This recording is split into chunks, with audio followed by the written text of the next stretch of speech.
자, O2 과학, 열과 우리 생활. 열하고 이제 비열, 열팽창 뭐 이런 개념을 배우는 거고요. 이렇게 뭐 통합과학, 물리원 뭐 이렇게 연결됩니다. 비열이라는 개념이 조금 어려울 수 있는데 식을 사용해 가지고 뭐 또 계산하는 게 항상 어려운데요. 계산을 해야 되고.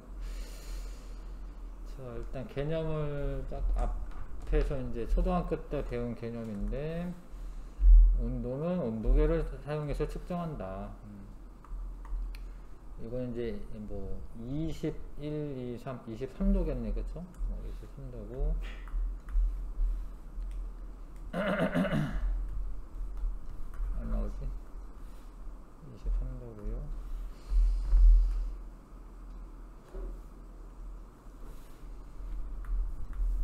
그 다음에 온도가 낮은 차가운 물에 놓아두면, 차가운 물을 놓아두면 올라가죠. 왜냐하면 주변에 그 열 에너지를 흡수하기 때문에. 그러니까 열은 항상 온도가 높은 데서 낮은 데로 이동하는 거거든요. 그러니까 차가운 물한테 주변에서 열 에너지가 이동하기 때문에 온도가 올라가는 거고요. 만약에 공기보다 높은 온도의 따뜻한 물을 놓아두면 온도가 낮아지죠. 그러니까 온도가 높은 곳에서 낮은 곳으로 이동하니까 그런 거야. 따뜻한 물에 있는 열 에너지가 주변으로 이제 퍼져나가니까 온도가 낮아지는 거고요.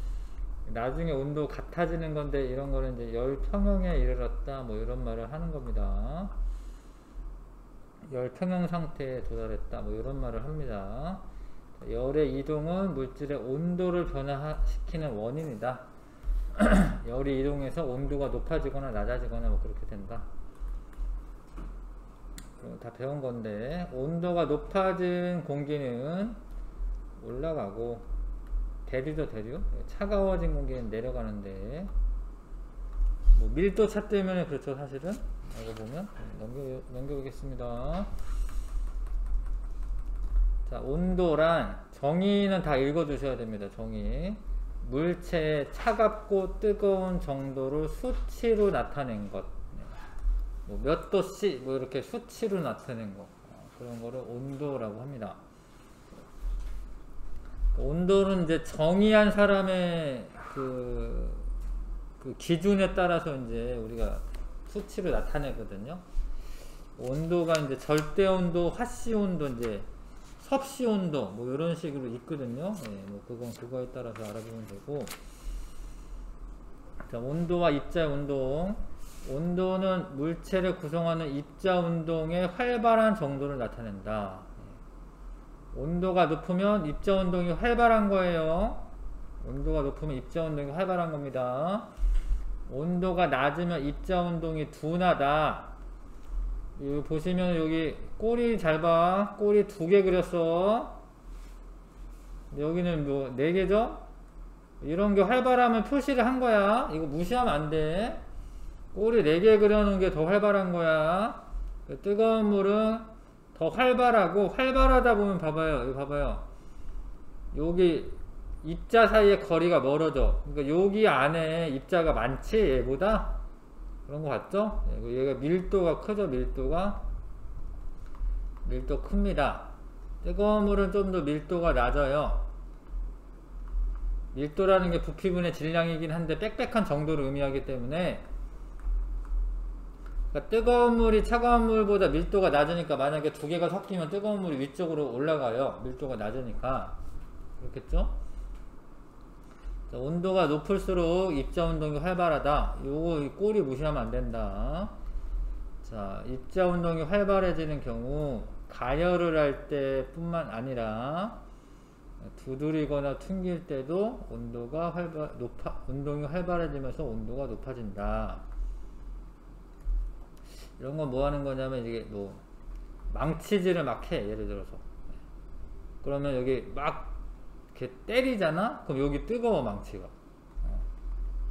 어떤 사람은 이제 뭐 이렇게 불 피울 때, 유튜브에서 본 적 있는데, 망치로 계속 때려. 그러더니 여기 이렇게 어떻게 하더니 불 피우더라고. 그 정도로 뜨거워진다. 하여튼 뭐 그런 얘기예요. 이런 거. 두드리거나 튕길 때도 운동 활발해지면서 온도가 높아진다.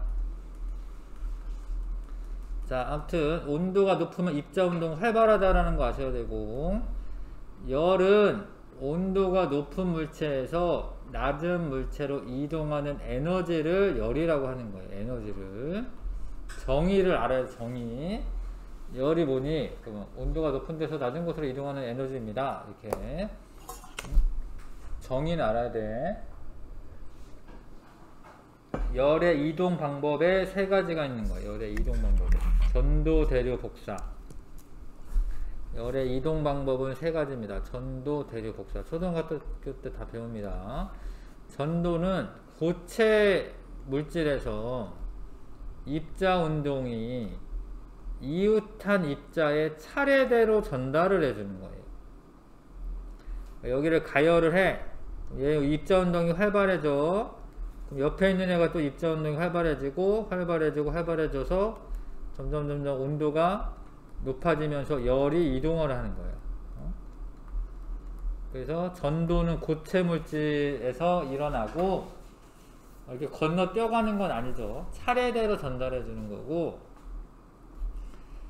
그 다음에 고체 입자는 스스로 움직이는 게 아니에요. 입자 운동이 전달이 되는 거지 입자가 이동하는 게 아니야. 입자가 뭐 이동한다 그런 거 아니야. 입자가 이동하는 거 아니야. 고체는 제자리에 가만히 있으니까 전달 해주는 거예요. 입자가 이동하는 거 아니라는 거 아셔야 돼. 자, 뜨거운 국에 숟가락을 담가두면 손잡이까지 뜨거워져. 왜냐면 숟가락이 고체인데 여기 담가놔서 뜨거운데 나중에 여기 따뜻해져. 그게 전도가 돼서 추운 날 실내 금속으로 된 의자는 나무로 된 의자보다 더 차갑게 느껴진다. 이게 중요한데, 이거 중요합니다. 이거 자주 나옵니다. 시험 문제. 이게 차갑게 느껴진다야. 느껴진다. 그러니까 추운 겨울날 금속으로 된 의자가 있어요. 금속 안 나올 때 금속으로 된 의자가 있어요. 나무로 된 의자가 있어요. 나무로 된 의자가 있어요. 어떻게 그려주지? 나무로 된 의자가 있어요. 추운 겨울날 하루 종일 바깥에 있었어. 나중에 열 평형을 배우면 알겠지만 금속 의자가 더 차가운 거 아니에요. 온도는 똑같은 거야. 온도 같은 거야. 근데 니네 겨울에 만져보면 쇠붙이 만지면 엄청 차갑지? 나무를 만지면 좀 덜 차가워요. 근데 이거는 금속이 열 전도가 잘 돼서 그러는 거야. 나무는 열 전도가 잘 안 돼요. 그러니까 이거를 내가 만지자마자 열을 되게 빨리빨리 뺏겨요. 열 전도율이 높아서 그런 거야, 금속이. 나무는 만져도 좀 천천히 뺏겨, 천천히. 그러니까 내가 열을 많이 뺏기면은 차갑다라고 느끼는 거거든요. 그러니까 이거는 실제로 더 차가운 게 아니라 열 전도율하고 관계가 있는 거예요. 열 전도율하고. 전도가 잘 돼서. 전도가 잘 돼서 차갑게 느껴지는 거예요. 금속이. 시험 문제 나옵니다. 이거 진짜로. 냄비와 프라이팬은 금속으로 만들어야지 열이 빨리 전달되죠. 금속의 열 전도율이 높아요. 요거 얘기를 해야 되네. 열이 잘 전도되는 물질은 금속이야. 금속. 냄비바닥, 밥솥 바닥 등 열이 잘 전도되지 않는 애들은 플라스틱이나 나무나 천. 그 냄비 손잡이를 플라스틱 같은 걸 만들어 일부러. 그래서 내가 만져도 별로 좀 덜 뜨겁지. 냄비 받침이나 튀김 나무 젓가락 나무젓가락, 오븐 장갑 이런 거는 열 전도가 잘 안 되는 거예요. 뭔 얘기인지 아시겠어요? 그래서 손잡이 같은 거 플라스틱 같은 걸로 만들어야지 내가 만졌을 때 뭐 안 뜨겁죠. 열 전도가 안 됩니다. 잘 안 됩니다.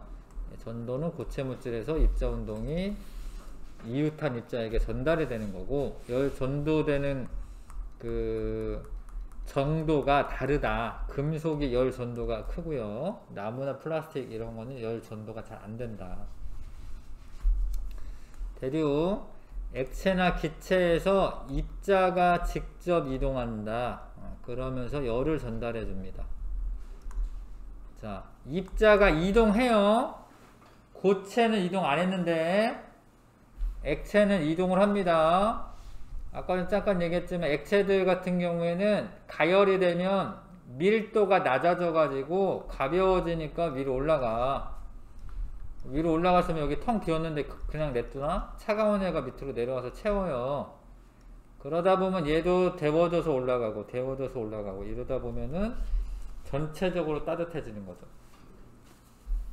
그래서 열을 얻은 따뜻한 물은 위로 이동하고 온도가 상대적으로 낮은 물은 아래로 이동합니다. 예.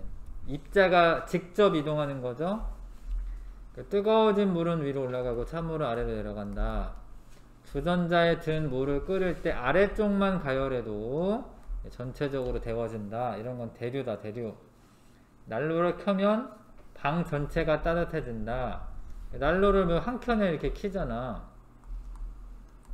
근데 이 난로랑 이 난로랑 좀 달라. 이걸 하나씩 구분해야 돼. 일단 난로를 켜. 난로를 켜가지고 방이 전체가 따뜻해진대. 따뜻한 공기가 위로 올라가고 차가운 공기 다시 이렇게 순환을 하면서 대류를 하면서 전체가 따뜻해진다. 요런 의미야.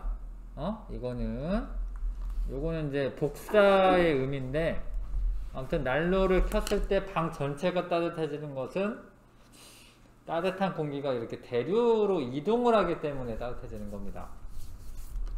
에어컨 켜면 방 전체가 시원해진다. 차가운 공기가 아래로 내려오잖아, 그쵸? 그러면서 전체가 시원해지는 거야. 그런 건 대류. 복사는 열이 물질의 도움 없이 직접 이동하는 거. 근데 여기 잘 보시면 요거는 입자가 직접 이동한다라고 써져 있는 거고요. 이거는 열이 직접 이동한다라고 써져 있는 거야. 열이 직접 이동하는 거는 복사. 물질이 직접 이동하는 건 대류. 둘 다 직접 써 있다라고 해서 막 아무거나 쓰지 마시고 문장을 끝까지 읽으시고 주어 파악하시고 주어. 요런 난로가 있어요. 이거 켜자마자 따뜻해. 앞에 있으면. 켜자마자. 방 전체가 아니라 이거는 그 앞에.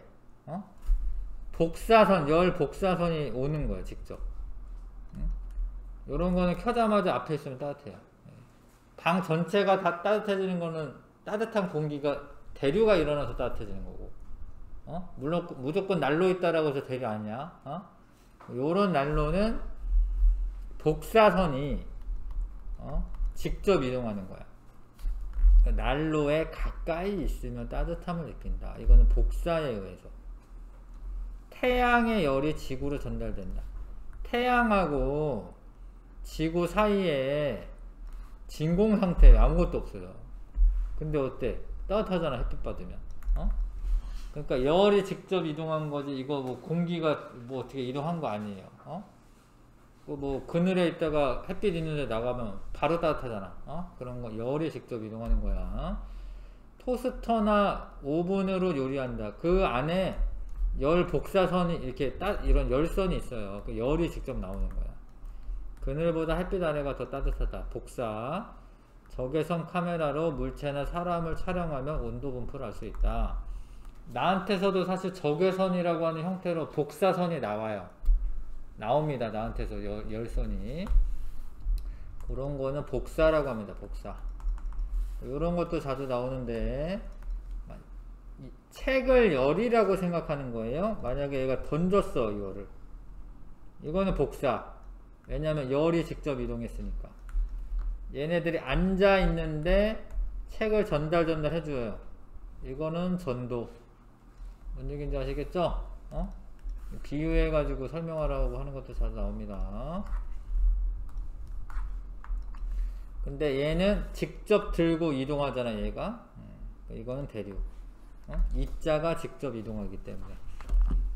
알 것 같지요? 자, 옆에 칸 채우기. 물체의 차갑고 뜨거운 정도를 수치로 나타내는 것을 우리가 온도라고 합니다. 온도와 입자의 운동. 온도가 어쩔수록 입자 운동 활발하다. 온도가 높을수록. 열. 온도가 높은 곳에서 낮은 곳으로 이동하는 에너지를 열이라고 합니다. 열. 고체에서 입자의 운동이 이웃한 입자에 차례대로 전달되어 열이 이동하는 방법은 전도라고. 전도. 액체나 기체 상태의 입자가 직접 이동하면서 열을 전달되는 방식을 대류. 물질의 도움 없이 열이 직접 이동하는 것은 복사라고 해요. 복사. 자, 옆에 거 1번부터 6번까지 한번 해보시고요.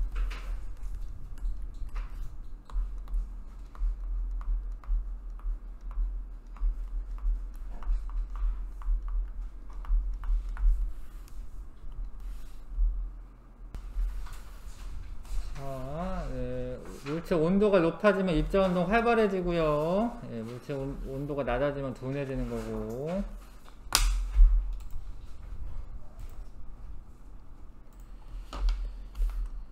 자, 여기서 활발해지고 둔해진다.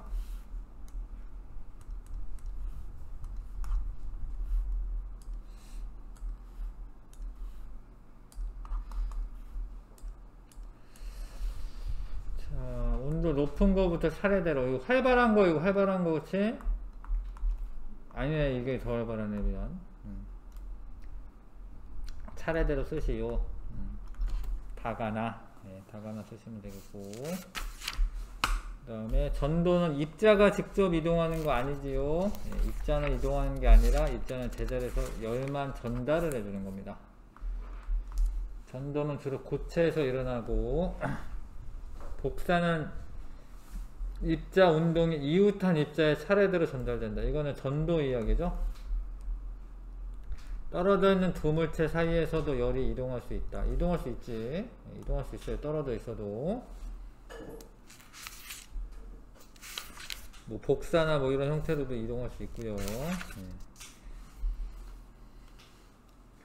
그 다음에 자, 찬물은 위로 올라가고 아니고 따뜻한 물, 아래로 내려가는 거 찬물, 요런 걸 대류라고 하고요. 대류는 기체나 액체, 고체는 안 되고,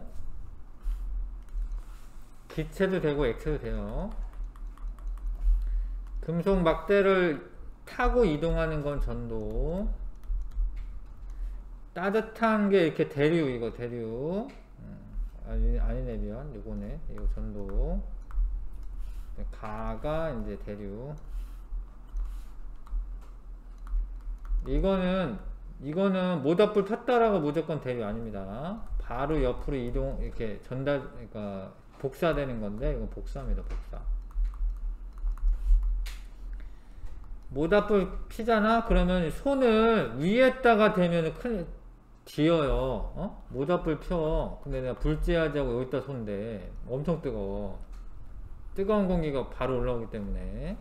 근데 옆에서는 괜찮아요. 복사로 열이 전달되는 건데, 대류로 이렇게 뜨거운 공기가 위로 올라오는 거는 손 뒤져. 모닥불 쬐 때는 복사열을 사용해야 되는 거야. 이용하는 거야. 태양의 열이 우주 공간으로 지나 지구로 전달되는 거는 복사고, 복사. 에어컨을 켜면 방 전체가 시원해진다. 대류. 숟가락은 고체죠. 고체는 전도. 되시죠? 이거는 그렇게 어렵지 않습니다. 넘기시고. 잠깐은 쉬었다 합시다. 자, 이거 냉난방 기구를 설치할 때 어느 게 효과적이냐. 근데 이거는 주로 이제 대류에 관한 거긴 해요. 대류를 고려를 하는 거야. 자, 에어컨은 찬 공기가 나오는데 찬 공기가 이제 위에서부터 이렇게 내려오니까 위에다 설치하는 게, 그러니까 바닥에 설치하면은 이제 찬 공기가 아래에서부터 해서 이렇게 쌓여서 올라와야 되거든요.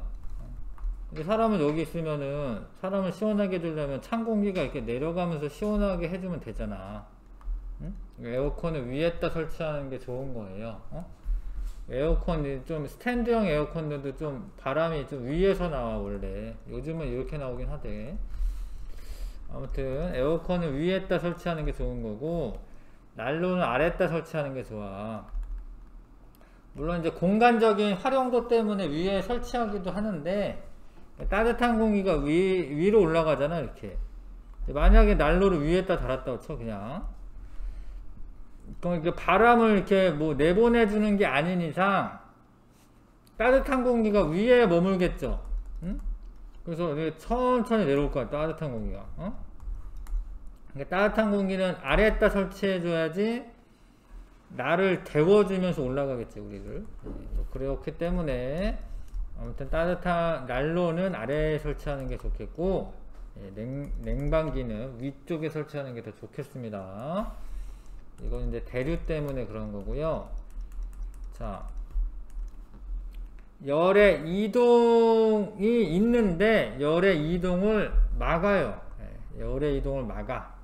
열의 이동을 막는 게 좋을 때가 있어. 이걸 단열이라고 하는데, 물론 열이 빨리빨리 전달돼야지 좋을 때가 있죠. 뭐 냄비라던가 뭐 이런 거는 빨리빨리 전달돼야 되는데,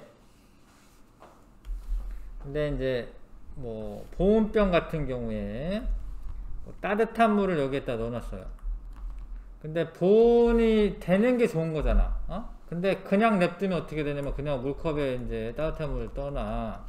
그러면 온도가 항상 온도가 높은 곳에서 낮은 곳으로 열이 빠져나가기 때문에 자연스럽게 얘가 나중에 식어요.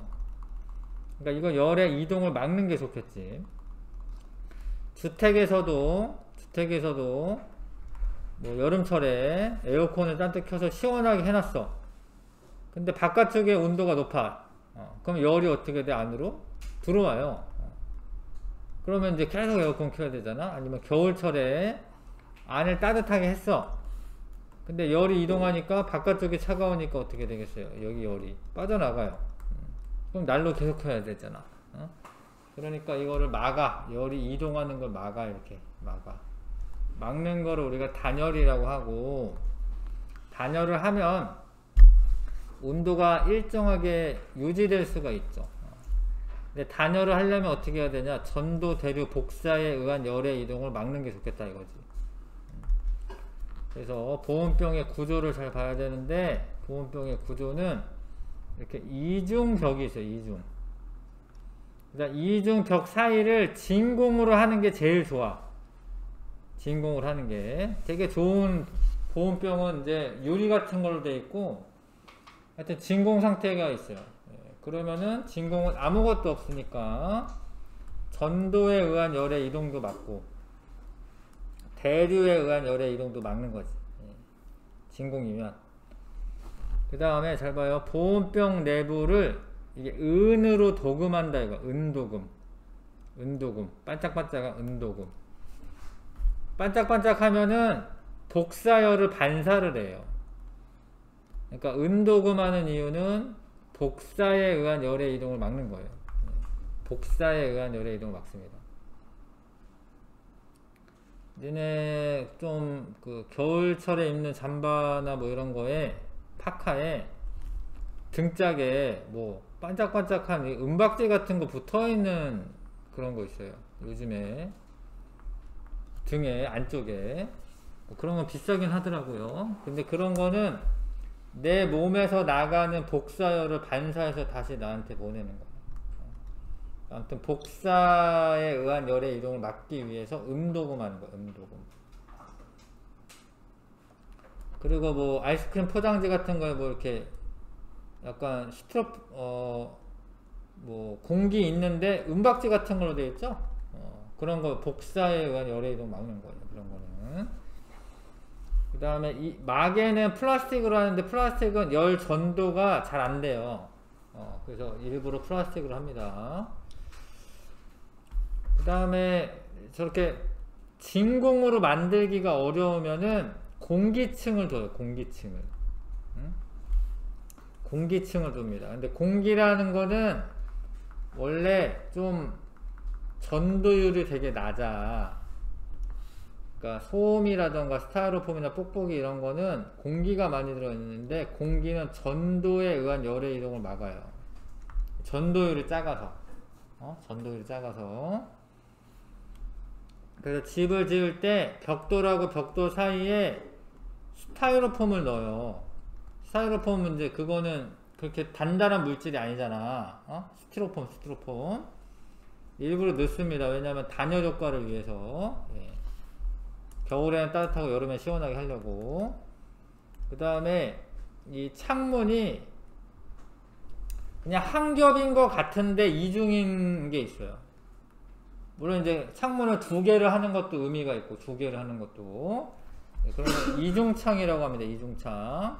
그 안에 공기층이 있기 때문에 전도를 막아. 이런 거 전도가 잘 안 되는 물질이에요. 전도가 잘 안 되는 물질. 이게 꽉꽉 막혀 있으면 빨리빨리 빠져나가요. 전도가 잘 되기 때문에. 꽉꽉 막혀 있지 않고 공기층을 두는 거죠.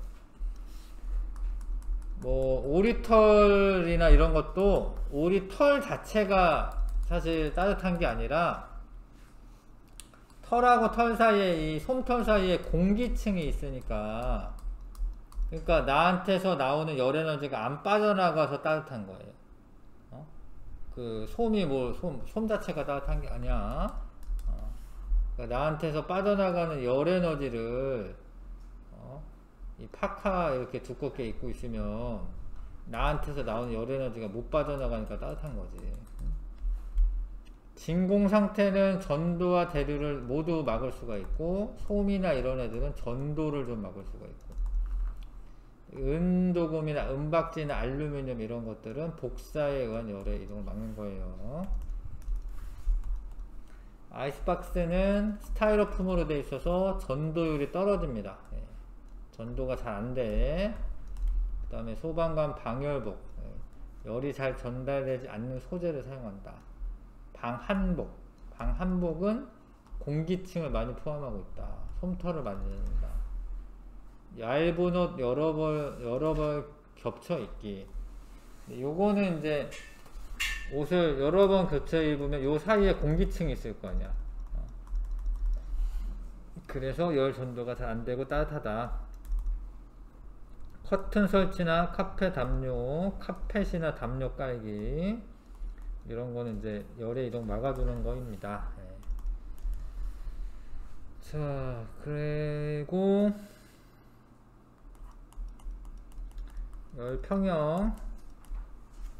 열평형은 원래 온도가 높은 곳에서 낮은 곳으로 열이 이동하게 돼 있어.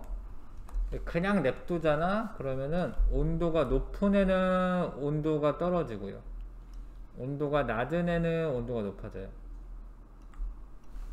그래서 나중에 온도가 똑같은 상태가 돼. 열평형 상태라고 해요. 열평형 상태. 그림도 잘 봐두셔야 되는데, 봐봐요. 온도가 높은 애는 입자운동이 더 활발해요. 활발하지? 네. 근데 온도가 낮은 애는 좀 덜 활발해. 나중에 어떻게 돼, 이게? 꼬리가 3개씩 똑같아졌지? 열평형 상태에 도달했다라고 보시면 되겠습니다. 근데 여기서 중요한 게 요거예요. 요거. 온도가 높은 물체가 잃은 열의 양과 온도가 낮은 물체가 얻은 열의 양은 같다. 요 식을 이용해서 또 뭘 해야 하기 때문에 이거 되게 엄청 중요합니다. 근데 이게 지금 봐봐. 선생님 봐요. 여기 봐요. 이 온도랑 이 온도랑 딱 중간이 아니지, 여기가. 그렇잖아요. 그러니까 얘가 잃은 양과 얘가 얻은 양이 같으면 중간이어야 될 것 같잖아, 왠지. 근데 중간이 아닌 이유는 이 찬물이 양이 많아서 그래. 양이 많아서. 열량은 열의 양이 있거든요. 열의 양. 찬물이 많으면은 찬물 쪽에 조금 더 가까운 상태에서 열평형 상태에 도달합니다. 요걸 이제 비열이랑 열량이라는 거 알아야 되는데, 열량, 열의 양을 열량이라고 해요. 칼로리나 킬로칼로리 이런 단위를 사용한다. 뭐 뒤에 나올 것 같은데, 아무튼 1칼로리는 물 1g을 1도씨 높이는 열의 양을 의미해. 1칼로리가. 이게 정의이긴 해, 정의. 1칼로리는 물을 1g을 1도씨 높이면 1칼로리의 열량을 줬다. 이렇게 얘기하는 거예요. 저거나 이게 상식이야, 상식. 그래서 1kcal는 물이야, 물. 기준이 물이야. 물 1kg을 1도씨 높이는 열의 양입니다. 적다 보면 공부가 되는 거죠.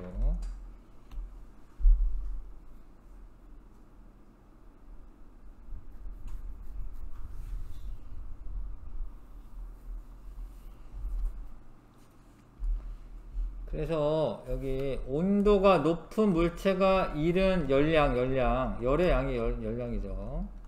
열량과 온도가 낮은 물체가 얻은 열의 양, 열량 같다고. 당연한 거. 이거는 사실 에너지 보존 법칙이야. 에너지가 보존되기 때문에 어디 다른 데로 사라진 게 아니라 온도가 낮은 물체한테 전달을 해준 거지. 이 상황 중요합니다. 그러면 아니다. 자, 열 평형 상태의 이용, 온도계로 온도를 측정한다. 열 평형 상태니까 우리가 온도 측정할 수가 있어. 열 평형 상태가 있어서 무슨 얘기냐면, 예를 들어서 이제 온도를 측정하고 싶어. 내가 이 물에 여기 온도에 꽂죠. 구부가 있고 이렇게 뭐 있어. 이렇게 액체 같은 게. 그러면은 봐. A랑 요 유리 있지, 유리. 이게 열 평형 상태에 도달해. 그 다음 요 구부에 있는 액체 있잖아, 액체. 알코올이나 그런 건데, 이게 같아. 실제로 우리가 재는 거는 이 알코올의 그 부피가 늘어난 걸 재는 거예요. 얘가 열팽창도 배우겠지만, 이게 온도가 올라가면 활발해지면서 얘가 부피가 증가하니까 이게 쓱 올라가는 거야. 어느 정도 올라가 있으면, 여기 22까지 올라갔으면 22도다 이렇게 얘기하는 거거든요. 근데 얘가 C가 22도면 B도 22도고 A도 22도니까 A의 온도가 22도다 이렇게 얘기하는 거야. 이게 열역학 영법칙이거든요. 열평형 상태를 이용해서 온도를 측정하는 거예요. 사실 이건 잰 거는, 내가 본 거는 뭐냐면, 이제 원래는 C의 온도지, C의 온도. 이 알코올의 온도죠. 근데 물의 온도랑 같다라고 막 얘기하는 거예요, 그냥. 그 원래 열평형 상태에 도달했을 테니까. 한약팩을 뜨거운 물에 넣어서 데운다. 한약팩을 뜨거운 물에 넣으면 뜨거운 데서 열 에너지가 이동하니까, 열평형에 도달할 때까지 이동하니까 뜨거워지죠. 냉장고 속의 음식은 열평형 상태에 도달하니까 차가워지는 거고, 얼음 위에 놔두면은 그 생선의 열이 얼음한테 이동하니까 시원해지는 겁니다.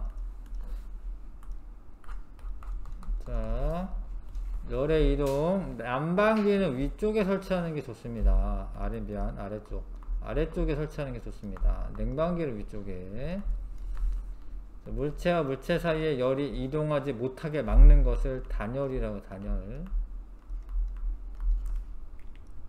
온도가 다른 두 물체가 접촉했을 때 온도가 높은 물체에서 온도가 낮은 물체로 열이 이동하여 두 물체의 온도가 같아진 상태를 열평형이라고 합니다. 그 다음에 물체가 열을 어쩌면 온도가 높아지고 얻으면 그러면은 입자 운동이 활발해지죠. 7번부터 10번까지 해보시고요.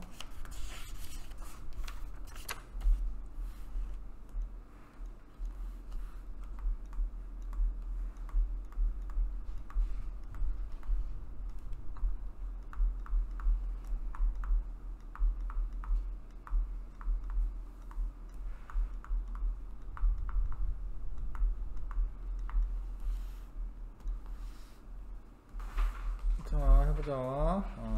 따뜻한 공기는 위로, 네, 그러면서 난방기는 이제 A 위치, 바닥, 차가운 공기는 아래로 내려가기 때문에 냉방기는 B 위치에 설치하는 게 좋겠다. 솜과 스타이로폼은 공기를 적게 포함하고 있는 거 아닙니다. 많이 포함하고 있어요. 많이. X. 열의 이동을 효과적으로 차단하기 위해서 전도에 의한 열의 이동만 막으면 된다. 아니죠. 전도, 대류, 복사 다 막는 게 좋죠. 이중창을 설치하고 바닥에 카펫을 깔아주면 빠져나가는 열을 줄일 수 있다. 맞네. 추운 겨울에 두꺼운 옷을 한 벌 입는 것보다, 근데 이게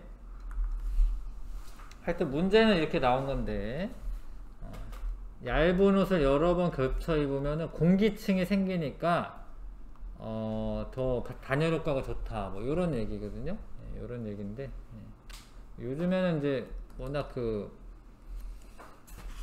파카 이런 게 되게 잘 나와가지고 따뜻한 거 하나 그거 걸치는 게 좋기는 하더라고. 네.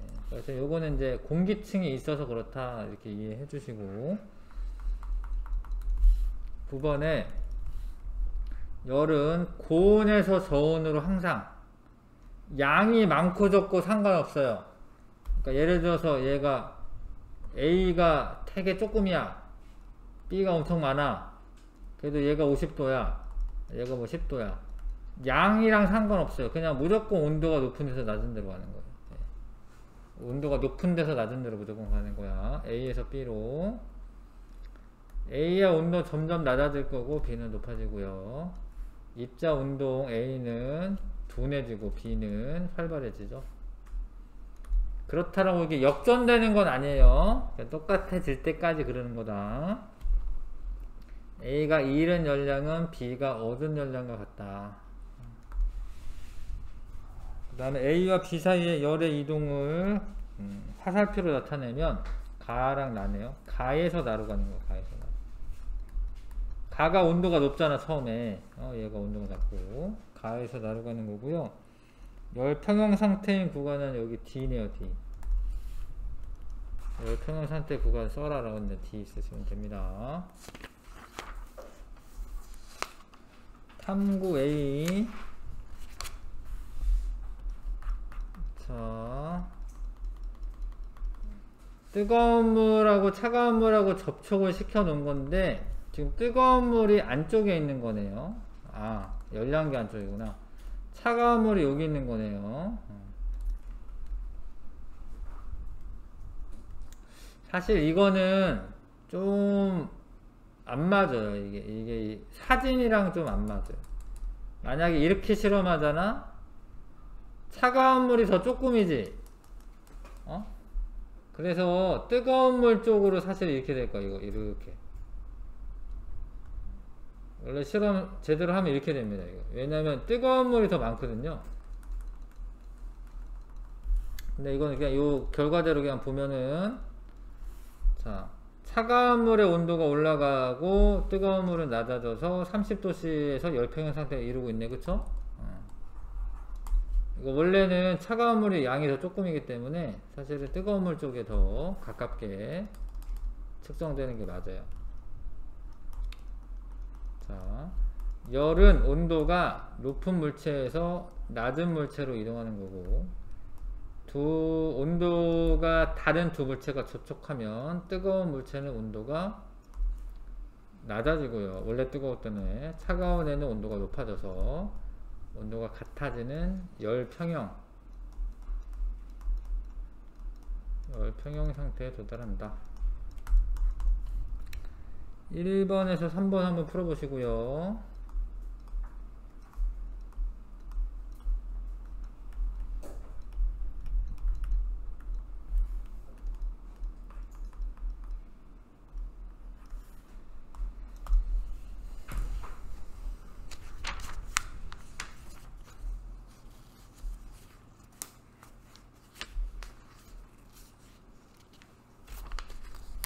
학교에서 뭐 비열 배웠어요? 배웠어 벌써? 네?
자, 봐봐요. 열평형 상태가 되는데 걸리는 시간 2분이었다. 6분부터 온도 똑같아진 거지, 그쵸? 6분이죠, 6분. 표를 봐도 그렇고, 그래프를 봐도 그렇고. 자, 열평형 상태가 될 때까지 뜨거운 물의 온도는 높아지고, 아니죠, 낮아져야 되는 거죠. 열평형 온도는 항상 중간값이 아니에요. 이게 양이 똑같으면 그래. 양이 똑같으면 그러니까 뜨거운 물과 차가운 물의 양이 똑같으면 중간값 될 수 있거든요. 예, 근데 지금 양이 똑같지가 않기 때문에 항상 중간값은 아닙니다. 시간이 지날수록 뜨거운 물과 차가운 물의 온도 차는 점점 줄어드는 게 맞고요.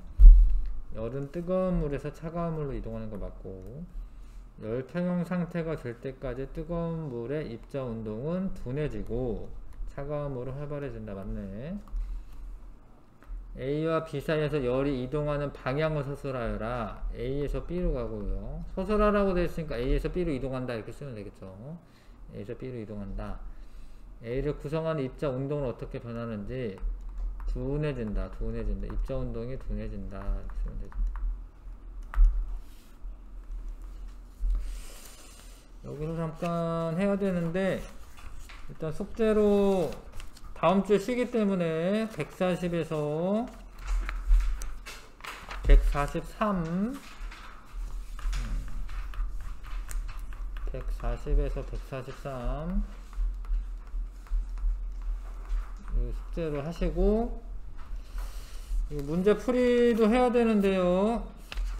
비열과 열팽창을 좀 설명을 좀 하겠습니다. 학교에서 했다라고 하니까